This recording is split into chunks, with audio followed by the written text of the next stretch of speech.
Hello बच्चों, स्वागत है आप सभी लोगों का।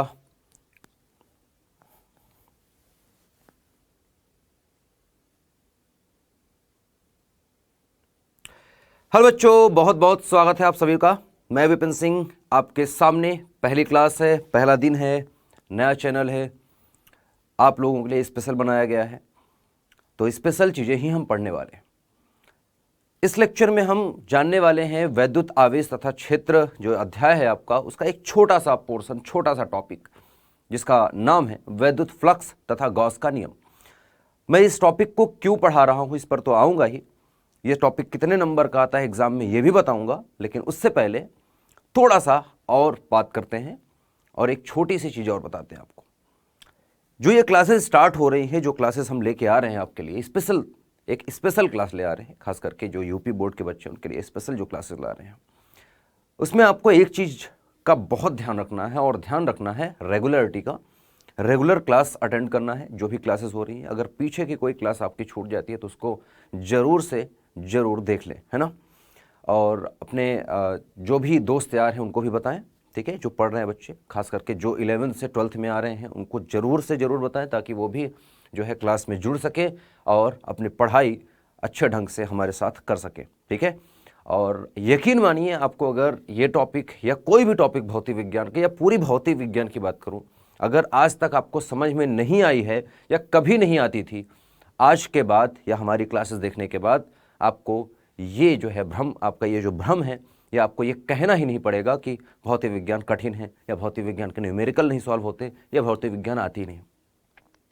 आपको बड़ा मजा आने वाला है, बस आपको ध्यान से लगे रहना है, डट के, ठीक है। चलिए स्टार्ट करते हैं। तो जैसा कि मैंने बताया, टॉपिक का नाम क्या है बेटा? वैद्युत फ्लक्स तथा गॉस का नियम। चैप्टर आता है ये फर्स्ट, 12वीं की जो बुक होती है उसका फर्स्ट चैप्टर है, वैद्युत आवेश तथा क्षेत्र, पहला अध्याय होता है। इसी में बात करेंगे। जैसे कि आप देख सकते हैं 12th का लेक्चर है आपका, 12th का। सो स्टार्ट करते हैं। थोड़ी थोड़ी चीज़ें मैं बताऊंगा। पहले तो मैं इस टॉपिक के बारे में बताऊंगा आपको कि यह टॉपिक मैंने क्यों स्टार्ट किया और यह टॉपिक कितना इंपॉर्टेंट है आपके लिए, ठीक है। ये चैप्टर भी बहुत इंपॉर्टेंट, लेकिन इस चैप्टर के अंदर ये टॉपिक एक ऐसा टॉपिक है जो हर साल एग्जाम में आपको, हर बोर्ड के एग्जाम में वैसे देखने को मिलता है, लेकिन यूपी बोर्ड की अगर मैं बात करूं स्पेशली, तो वहां पर भी ये देखने को मिलता है। वैसे हर बोर्ड का पसंदीदा टॉपिक है, इस चैप्टर का पसंदीदा टॉपिक है, ठीक है। चलिए, तो थोड़ा सा आगे बढ़ते हैं। तो हमने जैसे कि बताया कि इस क्लास में हम क्या करेंगे बेटा, दो चीज़ों को सीखेंगे। पहली चीज़ है वैद्युत फ्लक्स और दूसरी चीज़ है गॉस का नियम। तो हम वैद्युत फ्लक्स को पढ़ेंगे, उसके बाद गॉस का नियम पढ़ेंगे। तो ये दो टॉपिक हम कंप्लीट करने वाले हैं इसी लेक्चर में, ठीक है। जुड़े रहिएगा, देखते रहिएगा, मजा आने वाला है आपको। पहले वैद्युत फ्लक्स और गॉस का नियम पढ़ने से पहले इसका नंबर मैं बता देता हूं, किस प्रकार से प्रश्न पूछे जाते हैं। सबसे जरूरी होता है, क्योंकि कोई टॉपिक हम पढ़ रहे हैं तो हमें ये जानना चाहिए ना, हमें पता होना चाहिए कि ये टॉपिक कितने नंबर का आता है एग्जाम में, या इस टॉपिक से कितने नंबर के प्रश्न या किस प्रकार के प्रश्न पूछे जा सकते हैं। ये बहुत इंपॉर्टेंट चीज़ है कि आपको ये सच्चाई भी पता हो कि जो हम पढ़ रहे हैं, जिस चीज़ की तैयारी कर रहे हैं, वो किस प्रकार से हमारे सामने एग्जाम में दिखाई देगा। तो आइए देखते हैं। सबसे पहले तो टॉपिक को हम अंडरस्टैंड करेंगे, इसका वेटेज देखेंगे, ठीक है, थोड़ा सा डीप एनालिसिस करेंगे। तो जैसे कि मैंने बताया, वैद्युत फ्लक्स और गॉस का नियम जो पहला और दूसरा टॉपिक है, ठीक है। जो पहला टॉपिक है वैद्युत फ्लक्स,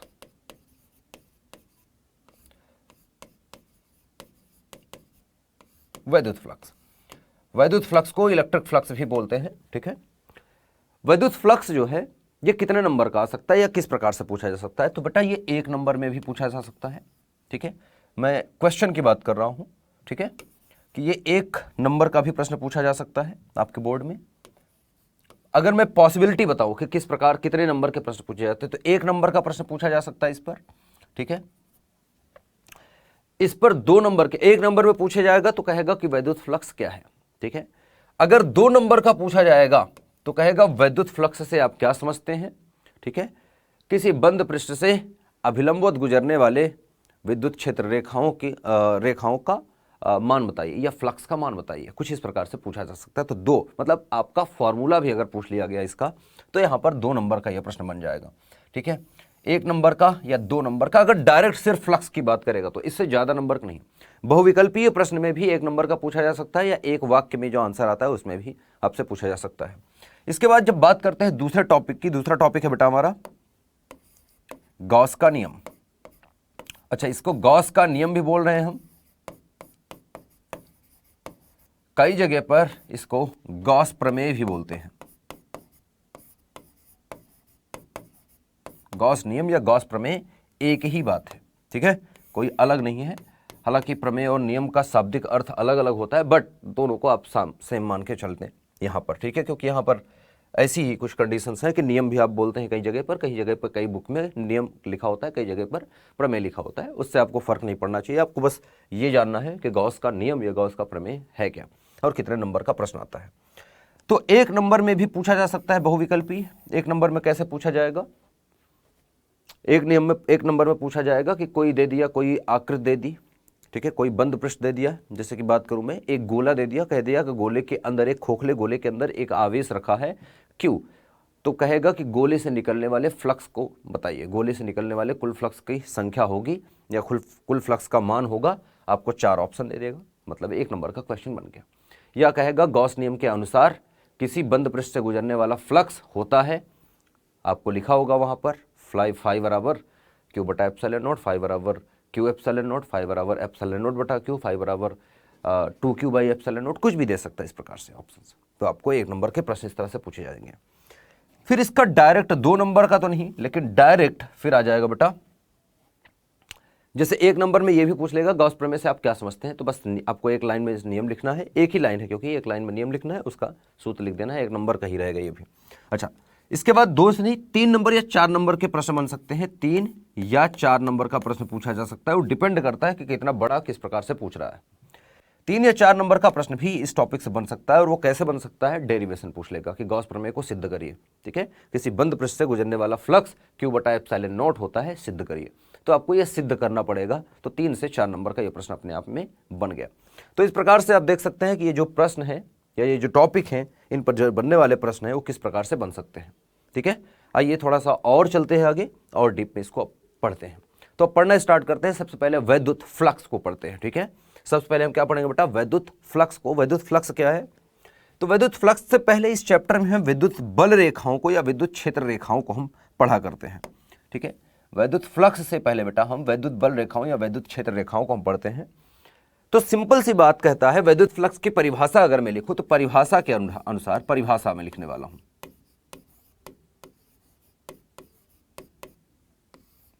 ठीक है।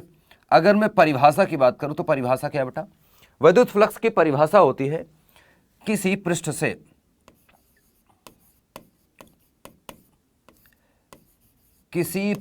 से अभिलंबवत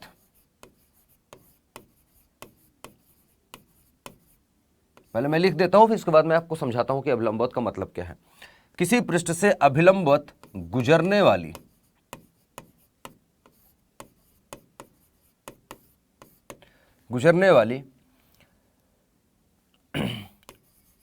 या वैद्युत बल रेखाओं की कुल संख्या को, ठीक है, गुजरने वाली वैद्युत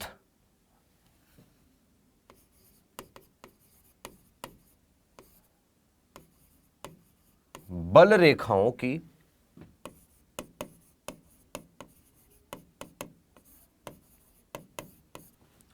कुल संख्या को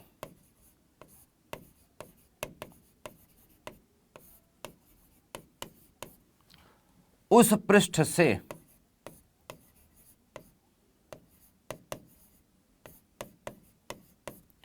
संबद्ध,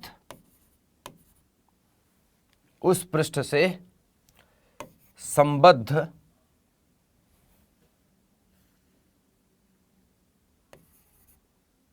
संबद्ध है ना, ठीक है। सो इस पृष्ठ से संबद्ध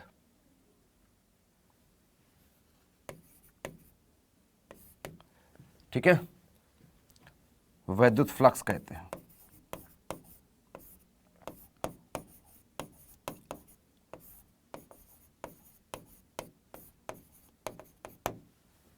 ठीक है, तो सिंपल सी बात है। यहां पर कहा जा रहा है, शब्दों में अगर ध्यान दूं मैं, तो शब्दों पर अगर ध्यान दे तो यहां पर साफ साफ बोला गया है कि किसी पृष्ठ से, अब पृष्ठ कैसा है?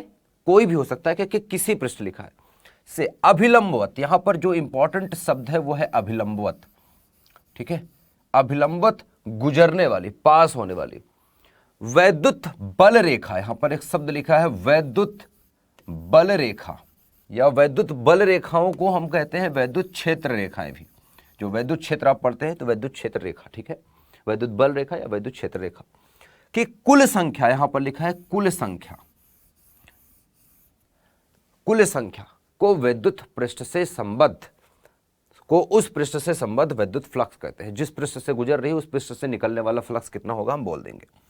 अच्छा, एक चीज यहां पर बहुत इंपॉर्टेंट है, ध्यान देना है आपको, ध्यान ये देना है यहां पर कि वैद्युत बल रेखा, बेटा यहां पर मैं नोट करके लिख दे रहा हूं, नोट, ठीक है,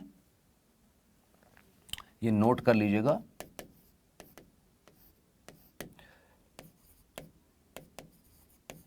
वैद्युत बल रेखा ही बल रेखा को वैद्युत क्षेत्र रेखा भी कहते हैं।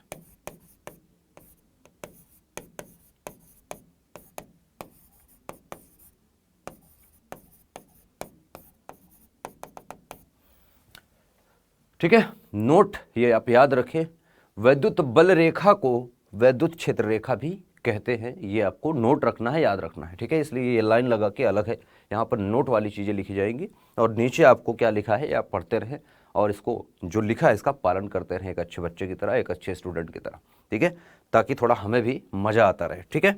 तो किसी पृष्ठ से अभिलंबवत गुजरने वाली वैद्युत बल रेखाओं की कुल संख्या को इस पृष्ठ से संबद्ध वैद्युत फ्लक्स कहते हैं, ठीक है। चलिए अब अभिलंबवत का मतलब समझेंगे, वैद्युत बल रेखा का मतलब समझेंगे। हम जानते हैं किसी आवेश के चारों तरफ क्या होता है, वैद्युत क्षेत्र होता है। आवेश के चारों ओर क्या होता है बेटा, वैद्युत क्षेत्र। तो आवेश से अभिलंबवत, ठीक है, सॉरी, आवेश से निकलने वाली जो बल रेखाएं हैं या वैद्युत क्षेत्र रेखाएं हैं, ठीक है, वो जब किसी पृष्ठ से गुजरते हैं तो हमें देखना है अभिलंबवत गुजर रहे हो। जैसे मैं बात करूं कि चलो एक मान लेते हैं कि कोई एक पृष्ठ है, ठीक है। अब पृष्ठ का भी क्षेत्रफल होता है, जैसे कि मैं बात करूं यहां पर एग्जांपल के रूप में, मैं चलो एक पेज ले लेता हूं। जैसे आपके कॉपी का एक पेज है, पन्ना जिसको आप बोलते हैं, पेज जिसको आप बोलते हैं।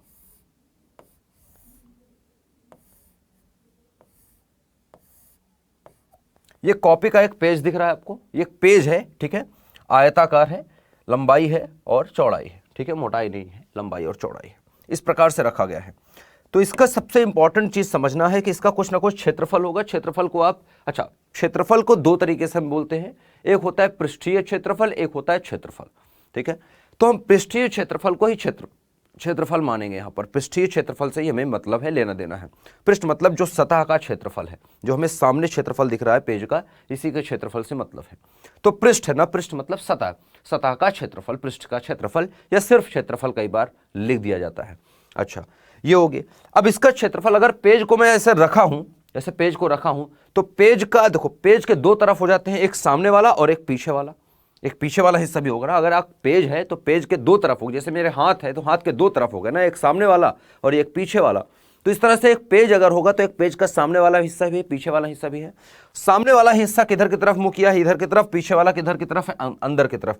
तो जो इसका क्षेत्र होगा ना, क्षेत्रफल जिसको हम कहते हैं, तो अगर मैं मान लूं इसका क्षेत्रफल ए है, ए क्षेत्रफल अगर इसका मान लें, ए क्षेत्रफल या पृष्ठीय क्षेत्रफल बोल दो,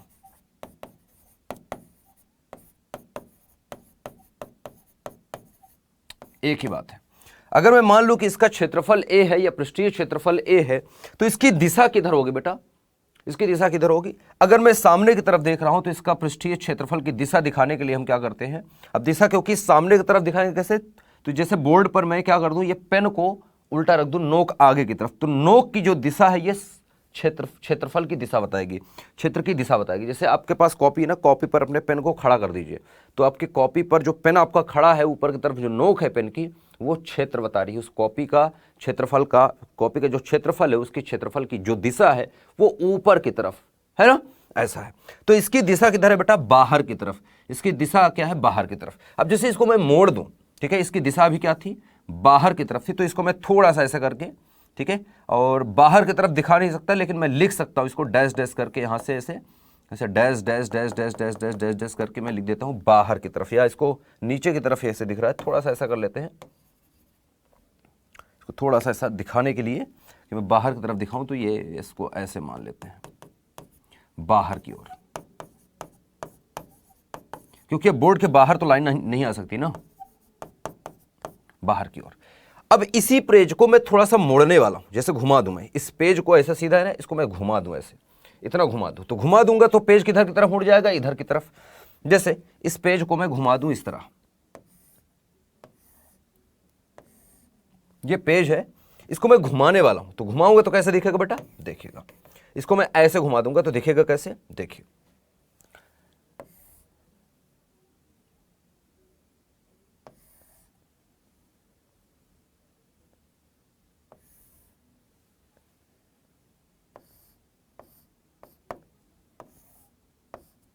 ठीक है। ये पेज को मैंने क्या किया, ऐसा सीधा था, इसको मैंने ऐसे मोड़ दिया, तो मोड़ दिया तो इस तरह से। अब पेज का जो क्षेत्र सदिश है बेटा, पेज का जो क्षेत्र सदिश है वो किधर की तरफ है बेटा, अगर मैं देखूं दिशा, तो ये इधर की तरफ मुड़ गया। मतलब अब डॉट लाइन नहीं, सीधी लाइन से मैं दिखाऊंगा, डॉट लाइन से नहीं बेटा, मैं सीधी लाइन से दिखाऊं, तो जैसे ये थोड़ा सा मुड़ा है तो इधर की तरफ है ना, हल्का सा मैंने मोड़ दिया, तो ये ऐसे इधर की तरफ है, मान लेते हैं ये ए है और सदिश के साथ दिखाएंगे, ठीक है, ए सदिश। जो पेज है, पेज का क्षेत्रफल जो है अब इस तरफ दिख रहा है, तो मुड़ा हुआ है इस तरफ, ठीक है। अब जैसे मान लो कि ये क्षेत्रफल है और इससे से गुजरने वाली विद्युत क्षेत्र रेखाएं, अब इस क्षेत्रफल को आप समझ लिए ना, अब विद्युत क्षेत्र रेखाओं को समझते हैं। तो नेक्स्ट पेज पे चलते, थोड़ा विद्युत क्षेत्र रेखाओं को समझते हैं। मान लो कहीं पर आवेश है, कहीं पर बहुत सारे आवेश है, वहां से विद्युत क्षेत्र रेखाएं इस प्रकार से ऐसे आ रही हैं। तो मैं जो बीच में दिख रही है, मुझे यहाँ से नहीं, कहाँ से आ रही है मुझे नहीं पता, लेकिन आ रही है कहीं ना कहीं से, तो मैं मान लेता हूँ कि विद्युत क्षेत्र रेखाएं बेटा इस प्रकार से कहीं से ऐसे ट्रेवल करते हुए आ रही हैं, ऐसे बराबर दूरी पर। इसको कहते हैं एक समान विद्युत क्षेत्र रेखाएं, क्षेत्र रेखाएं हैं ये, इसको बोलते हैं एक समान क्षेत्र रेखाएं, क्षेत्र रेखाएं या विद्युत क्षेत्र रेखाएं या विद्युत बल रेखाएं, जो भी आप बोलना पसंद करें, आपको बता रखा है। अब सोचिए कि यहीं पर अगर मैं ये जो पृष्ठ था, इस पृष्ठ को रख दूं, इस वाले पृष्ठ को यहीं पर अगर मैं रख दूं तो कैसा दिखेगा, देखिए, ठीक है। या थोड़ा सा इसको ज्यादा मैं मोड़ रहा हूं, इसको थोड़ा कम मोड़ते हैं,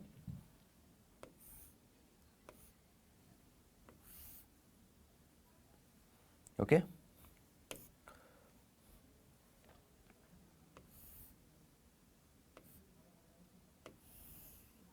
ऐसे मान लेते हैं इसको, या पहले लाइन खींच लेते हैं दो, ओके।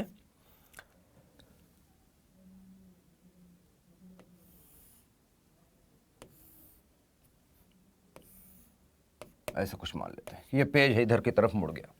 अब इसका जो क्षेत्र सदिश है बेटा, हमें पता है कि इसका क्षेत्र सदिश जो है वो किधर की तरफ है बेटा, वो क्षेत्र सदिश इधर की तरफ है, ऐसे।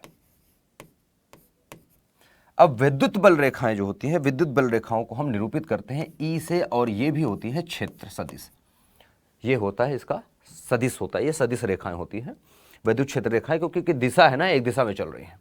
अब सोचिए पेज रखा, ये जा रही थी, मैंने एक पेज रख दिया सामने, ठीक है, तो इस पेज से कितना गुजर सकती है, हमें ये देखना पड़ेगा। तो पेज से कितना गुजर सकती है बेटा, देखो ध्यान से देखो, पेज से कितनी गुजर सकती है, तो ये आएगी, ठीक है, ये आएगी ऐसे आगे की तरफ, यहाँ से इस तरह से पेज से यहाँ बाहर निकल रही होगी, ये आएगी आगे की तरफ ऐसे, तो यहाँ से ऐसे मान लो पेज से यहाँ से बाहर निकल रही होगी, पीछे से अंदर कर रही है और फिर बाहर निकल रही है, यहाँ से इसको आगे आएगी, यहाँ से ये बाहर निकल रही है, यहाँ से ये ऐसे आई है, ठीक है, यहाँ से ऐसे बाहर निकल रही है, यहाँ से ये वाली देखो, तो ये वाली ऐसे चली गई, ये बाहर नहीं निकली, इसके अंदर गई नहीं।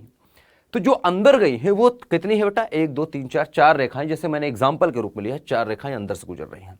ये क्या है बेटा, वैद्युत क्षेत्र रेखाएं हैं सारी की सारी। अब मैं अगर देखूं तो ई और ए के बीच में एक कोण बनता हुआ दिख रहा है क्या आपको, ई और ए के बीच में एक कोण बनता हुआ दिख रहा है, क्योंकि पेज इधर की तरफ मुड़ा है, पेज जो है इधर की तरफ मुड़ा है, विद्युत क्षेत्र रेखाएं इधर की तरफ जा रही है, ये इसे बोर्ड पर चलती हुई जा रही हैं, और पेज जो है बाहर की तरफ मुड़ा हुआ है, ऐसे मुड़ा हुआ है। तो दोनों के बीच में एक कोण दिख रहा है क्या, बिल्कुल दिख रहा होगा आपको, देखिए कोण एक दिख रहा है, ये कोण है थीटा, ठीक है, ये कोण है थीटा। तो जो फ्लक्स लिखूंगा मैं, ध्यान से देखना, फ्लक्स, फ्लक्स क्या होती है बेटा, फ्लक्स को हम फाई से निरूपित करते हैं, किससे निरूपित करते हैं, फाई से। तो जो फ्लक्स लिखूंगा, फ्लक्स क्या होगा, फ्लक्स लिखूंगा वैद्युत फ्लक्स,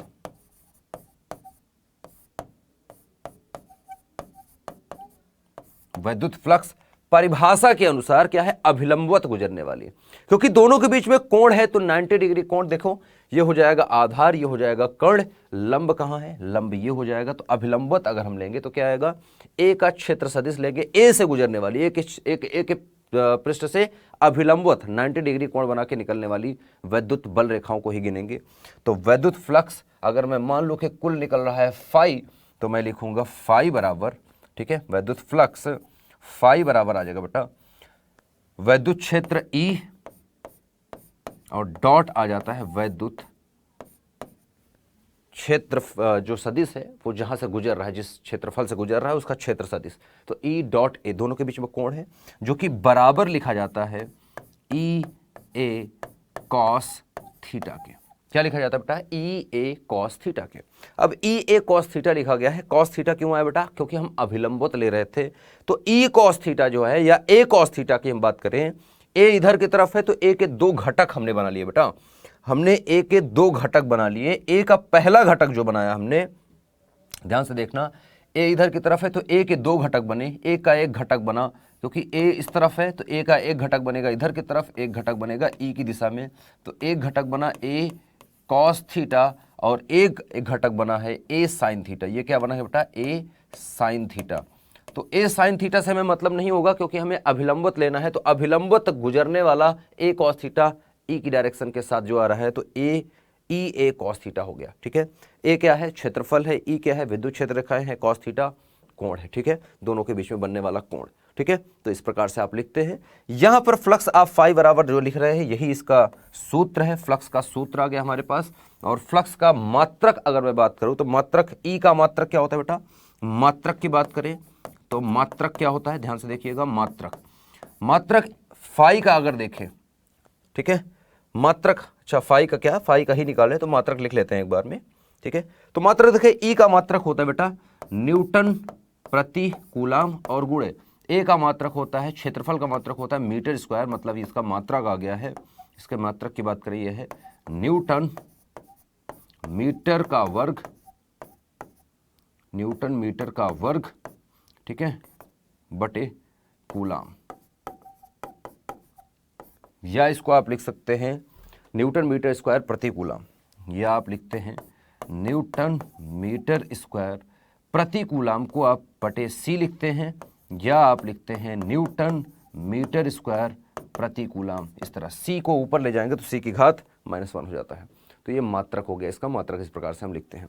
तो फ्लक्स क्या है, किसी भी पृष्ठ से गुजरने वाली अभिलंबित बल रेखाओं की संख्या। जैसे एग्जाम्पल के तौर पर अगर मैं कहूं कि अगर ये पेज सीधा रखा होता, ये पेज सीधा रखा होता बाहर की तरफ, तो क्षेत्रफल की दिशा क्या है बेटा, बाहर की तरफ, ठीक है। ए की दिशा, ए सदिश की दिशा क्या है बेटा, बाहर की ओर, बाहर की ओर। अब देखो जो विद्युत क्षेत्र रेखाएं हैं, अगर उनको मैं देखूं कि इधर की तरफ ऐसे जा रही हैं, तो देखो ये इसके ऊपर से ऐसे निकल रही है ना, आपको दिख रहा होगा कि जो है इस प्रकार से इस तरफ से ऐसे जा रही हैं, बहुत सारी विद्युत क्षेत्र रेखाएं ऐसे निकल रही हैं। तो ये तो इधर की तरफ जा रही है और क्षेत्रफल सदिश बाहर की तरफ है। दोनों के बीच में कोण देखो कितना है, ए का बाहर की तरफ और इधर की तरफ, दोनों के बीच में कोण क्या है, थीटा बराबर देखो तो 90 डिग्री है। थीटा बराबर 90 डिग्री, तो फाई बराबर निकालेंगे तो क्या आ जाएगा, ई ए कॉस थीटा से क्या आ जाएगा बेटा, फाई बराबर निकालेंगे तो क्या आ जाएगा, ई ए कॉस 90 डिग्री। 90 डिग्री का मान कितना होता है, कॉस 90 डिग्री का मान 0 होता है। तो फ्लक्स बराबर कितना आ जाएगा, 0, ठीक है, 0, मतलब कोई फ्लक्स नहीं पास होगा। लेकिन जैसे इसको मैं घुमा दूंगा मतलब इस पेज को जैसे मैं घुमा दूं, किसी पेज लिया है मैंने, आप गोलाकार ले सकते हैं सतह, जैसे मैं गोलाकार ले लूँ, मान लो गोला या वृत्ताकार बोल दूं, यह वृत्त पहले सीधा था तो इससे 0 गुजर रही थी, अब मैं वृत्त को घुमा दूं, थोड़ा सा कोण बना दूं, कोई भी क्षेत्रफल हो सकता है, कैसा भी जो है पृष्ठ क्षेत्रफल हो सकता है, तो इसको मैं थोड़ा सा घुमा दूं, इस तरफ कर दूं, इधर की तरफ इसको घुमा देता हूं, थोड़ा सा एंगल बना देता हूं, चलो इधर की तरफ एंगल घुमा देते हैं, या 90 डिग्री पूरा घुमा दें, ठीक है। मैं मान लो इसको 90 डिग्री घुमा दिया, 90 डिग्री मतलब क्षेत्र सदिश इसका आगे की तरफ है, ए की दिशा, और विद्युत बल रेखा है जो क्षेत्र सदिश है वो बाहर की तरफ मैं बना दिया। ये मैं डॉट क्यों बनाता हूँ, क्योंकि एक दिशा दिखाने के लिए। आप चाहें तो इसको डीए भी लिखते हैं, बहुत जगह बहुत सारे बुक्स में डीए भी लिखा जाता है। तो विद्युत क्षेत्र रेखाएं इस तरह से आएंगी, इसके पीछे से ऐसे, और यहाँ से इस तरह से निकल जाएंगे। तो ई के और ए के बीच में कोण देखें तो थीटा यहां पर क्या है बेटा, 0 डिग्री है, क्योंकि दोनों की दिशा सेम हो गई। ई और ए दोनों सेम डायरेक्शन में, थीटा बराबर 0। थीटा बराबर 0 का मतलब हुआ बेटा, थीटा बराबर 0 का मतलब हुआ फाई बराबर ई ए कॉस थीटा से फाई जो होगा वो आ जाएगा ई ए कॉस 0 डिग्री। कॉस 0 डिग्री का मान होता है 1, ठीक है। तो मतलब फाई बराबर कितना आ जाएगा, ई ए, ठीक है। फाई बराबर कितना आ गया बेटा, ई ए। ये किसी भी पृष्ठ से गुजरने वाला अधिकतम फ्लक्स है, ठीक है, अधिकतम फ्लक्स है किसी भी पृष्ठ से। तो जब 90 डिग्री कोण होगा तो न्यूनतम होगा, ठीक है। ये अधिकतम फ्लक्स है और ये क्या है बेटा, ये न्यूनतम फ्लक्स है। किसी भी पृष्ठ से गुजरने वाला जो न्यूनतम फ्लक्स हो सकता है, मिनिमम, ये मैक्सिमम फ्लक्स हो सकता है। मैक्सिमम फ्लक्स तब होगा जब थीटा का मान 0 डिग्री होगा, न्यूनतम होगा जब थीटा का मान 90 डिग्री होगा, ठीक है। जैसे फ्लक्स को मानो एक टॉर्च कोई जला रहा है, फ्लक्स जो आ रहा है ये समझिए कि एक विद्युत क्षेत्र रेखा जो है एक टॉर्च जलाया, तो जो लाइट निकल रही है ना, इसे किरण जा रही है। जैसे मैं कहूं कि एक टॉर्च में जला दूं,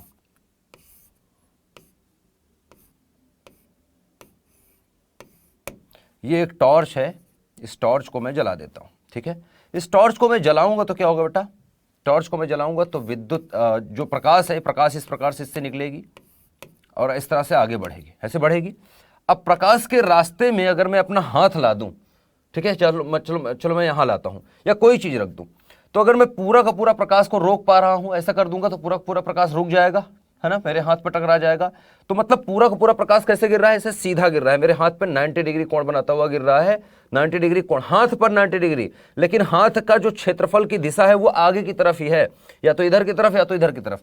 तो वही से ऐसी बात है, आगे की तरफ क्षेत्रफल की दिशा भी हो गई क्योंकि ऐसे है गोला, ठीक है, और लाइट ऐसे आ रही है, तो मतलब विद्युत क्षेत्र रेखा ऐसे आ रही है, तो दोनों के बीच में कोण 0 हो गया। अगर मैं इसको ऐसे कर दूं, अब मेरा हाथ का क्षेत्रफल बाहर की तरफ है, वैद्युत बल रेखाएं या प्रकाश को देखो, प्रकाश को हम वैद्युत बल रेखा मान रहे हैं, तो वैद्युत बल रेखा आगे की तरफ है, तो ए आगे की तरफ, ये इधर की तरफ, दोनों के बीच में कोण कितना हो गया, 90 डिग्री। इस वजह से 0 फ्लक्स आता है, क्योंकि आप ऐसे हाथ रखोगे तो प्रकाश एक भी नहीं रुकेगा, क्योंकि आपके हाथ की अगर मोटाई को एकदम पतला मान ले कि एकदम पतला है, जैसे कागज, पेज होता है, जो पेज की तरह पतला माने, तो पेज पर क्या कोई प्रकाश पड़ेगा क्या, पेज क्या कोई प्रकाश को रोक पाएगा, नहीं, वो तो एकदम पतला सा है ऐसे।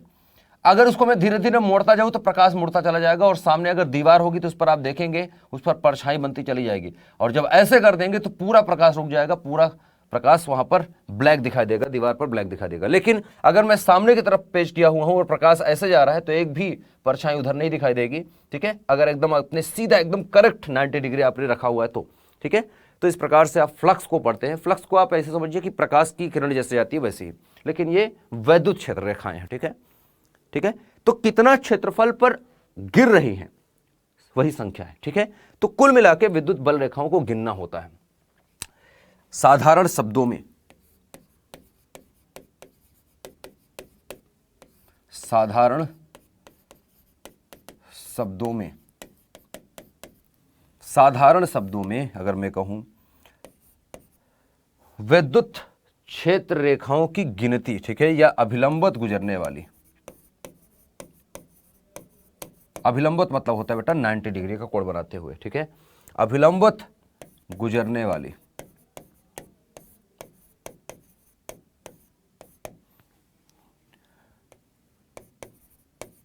क्षेत्र रेखाओं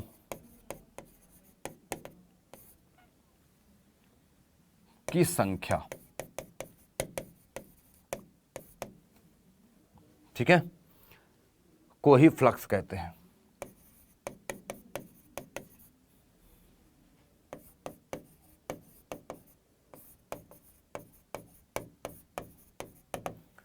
मतलब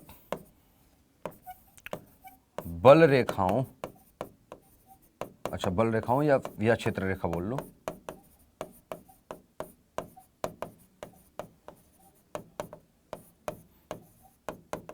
को गिनना ही फ्लक्स है। क्षेत्र रेखाओं को हम गिन रहे हैं, कितने क्षेत्रफल से कितनी गुजर रही हैं उनकी गिनती कर रहे हैं, और यही गिनती ही फ्लक्स है, ठीक है।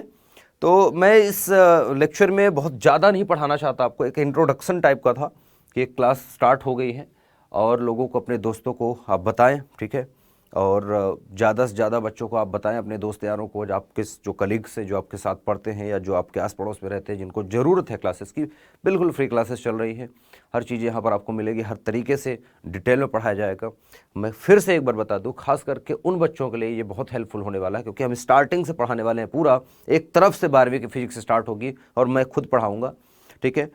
और अगर आपके कोई दोस्त यार हैं जिनको ज़रूरत है, जो खास करके कक्षा 11वीं से अब 12वीं, क्योंकि अब जानते हैं कि आपका एग्ज़ाम जो है लगभग हो ही गया है, आपका ईयर ख़त्म हो गया, तो 11वीं का परीक्षा का वेट करना बहुत बुद्धिमानी की बात नहीं है। हमें अब आगे की तैयारी करना स्टार्ट कर देना चाहिए।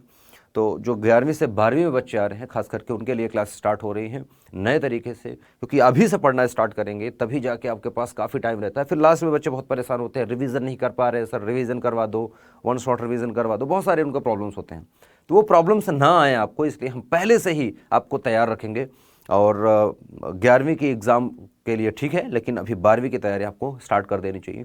तो उन बच्चों को फिर से एक बार बोल रहा हूँ, जो 11वीं में हैं या 11वीं परीक्षा दे चुके हैं या दे रहे हैं, उनके लिए है। जो 12वीं में जाने वाले हैं, खास करके उनके लिए क्लास स्टार्ट हुई हैं। जो 12वीं में है उनका तो एग्ज़ाम होने वाला है, उनके लिए भी हेल्पफुल है, बट खास करके जो 11वीं से 12वीं आ रहे हैं उनके लिए ये मेन उद्देश्य इस क्लास का वही था।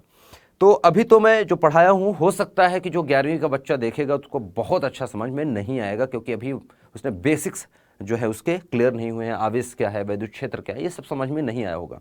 बट एक इंट्रोडक्शन था, मुझे लगा कि इंट्रोडक्शन सही रहेगा। और जो क्लास स्टार्ट होगी वो एक तरफ से स्टार्ट करेंगे फिर हम, ठीक है। फिलहाल इस लेक्चर में यहीं तक रखेंगे। जो फ्लक्स के बाद गॉस का नियम है, गॉस का नियम आपको इस वीडियो का सेकंड जो पार्ट आएगा उस सेकंड पार्ट में आपको देखने को मिलेगा। बाकी यहाँ कुछ शब्द लिखे हैं और आपको मतलब आपसे इतनी उम्मीद तो है मुझे कि आपको जो है पढ़ना तो आता ही है, ठीक है, और अपनी जिम्मेदारियों का एहसास भी होगा। तो चीज़ों को देखिए और करते रहिए, फटाफट से अपने दोस्त यारों के साथ शेयर करिए, और बाकी सारी चीज़ें हम आपके लिए करने वाले हैं, ठीक है। तो रेगुलर रहना है, क्लासेस का ध्यान रखना है, नोटिफिकेशन ऑन रखना है, ताकि क्लासेस मैं जब भी लाइव आऊँ, जब भी क्लास दूँ आपको अब तक पहुँचे, ठीक है। तो इसी के साथ यहीं तक रखते हैं। जो हम गॉस का नियम है, गॉस का नियम हम नेक्स्ट लेक्चर में ही जो है डिस्कस करेंगे। फिलहाल गॉस का नियम को हम यहीं पर विराम देंगे। गॉस का नियम को अभी नहीं, नेक्स्ट लेक्चर में करेंगे, क्योंकि थोड़ी लंबी हो गई है क्लास, इसको मैं बहुत लंबा नहीं करना चाह रहा, ठीक है। तो इस लेक्चर में यहीं तक रखते हैं। So very very thank you, bye bye.